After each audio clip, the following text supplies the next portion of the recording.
This is a PBL Video Experience of Monarch Butterflies Project by Kayla Lovett for the IDT 3600 class.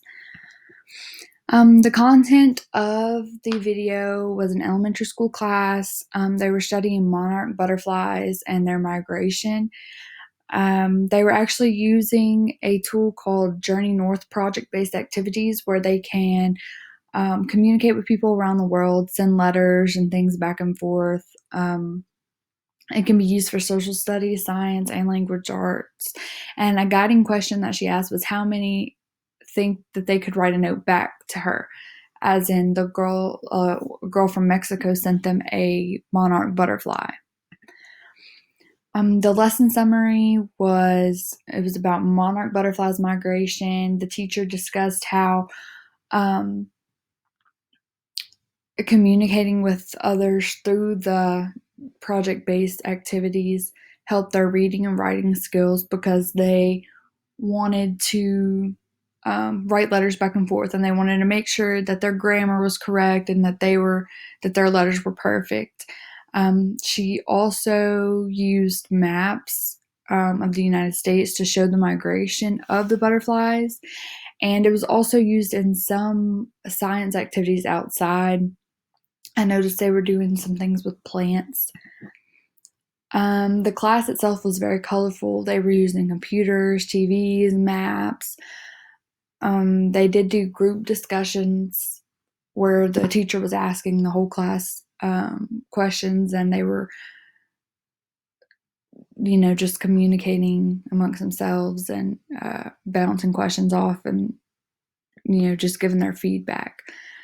They did have letter writing where they were writing letters and things to people, other students that were around the world. They also had some outside projects, like I mentioned earlier.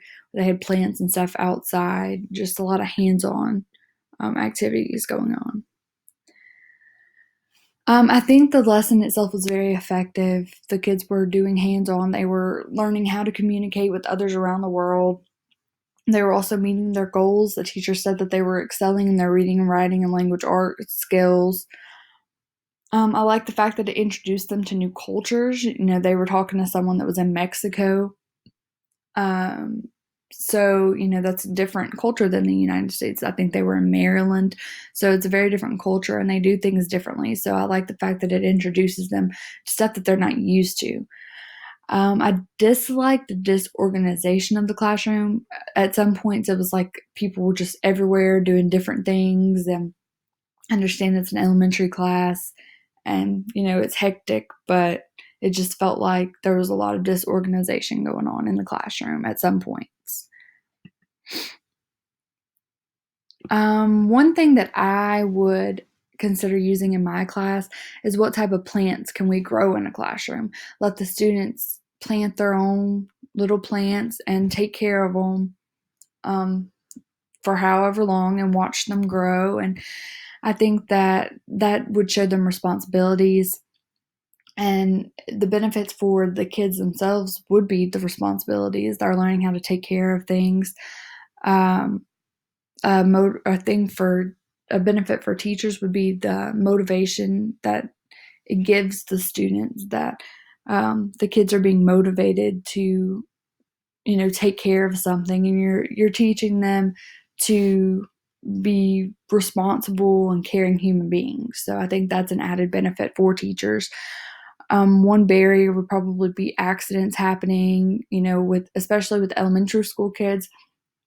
They could knock over the plants, or we forgot to water them, or they got too much sunlight.